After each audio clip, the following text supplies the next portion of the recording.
Eike. Eike! This is why you should be very careful who you talk to online. A 16-year-old girl was home with her mom when she got a disturbing text message from a boy she had recently met on Snapchat. He told her he was right outside of her house, but when she went to look, no one was there. Frightened, she decides to sleep in her mom's room that night, and right before she goes to bed, she gets another text from the boy that just says, "I'm in your house." She shows her mom, who immediately searches the whole house, checks every door, turns on every light. There's no one there. So even though they're creeped out, they go back to bed. The next morning she gets up and she goes back to her bedroom and immediately feels like she's being watched. She checks in her closet, looks behind her door, there's no one there. Then she noticed that the shoe boxes she normally kept perfectly arranged next to her bed had been moved. So she crouches down to put them back in order, and then out of the corner of her eye she notices something. The boy who was texting her was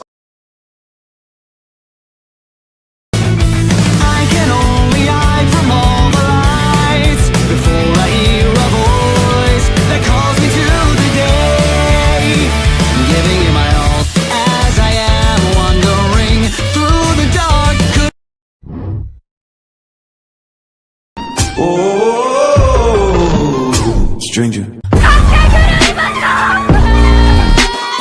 そんなものがないわ。この爪欲しいな。それがいいな。Baby, I'm the reason why that's so fun, hell so high, oh so.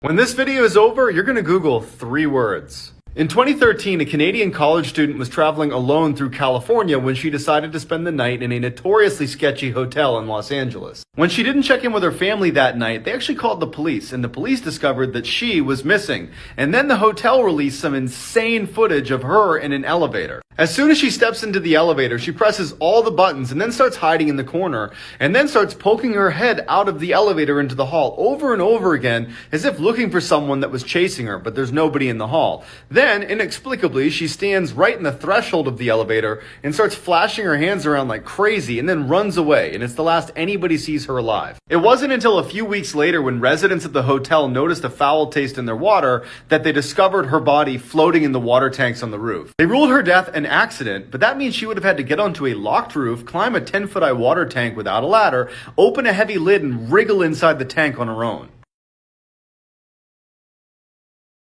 This story is why people are scared of the dark. In the early 2010s, a man and his dog were staying at a very isolated cabin in the backcountry of Oregon. One day, he notices some human footprints leading up to and then disappearing away from his cabin, but there aren't any cabins anywhere near his, but he writes it off. That night, he wakes up to the sound of footsteps on his roof. Feeling brave, he heads to the balcony to take a look. He doesn't see anything on the roof, but his dog sees something out in the forest and he starts growling. The man starts to scan the tree line, and then he sees it. A freakishly tall man is squatting on a branch just 20 feet away from his balcony. His arms are outstretched, his mouth is open, no expression on his face. The man, in terror, backs into his house, grabs his dog, shuts the door, shines the light on the branch, but it's gone. Now feeling freaked out, he shuts all the blinds, makes sure all the doors are locked, he gets in his bed, and for the next several hours he hears tapping on both of the 2 doors from his friend outside.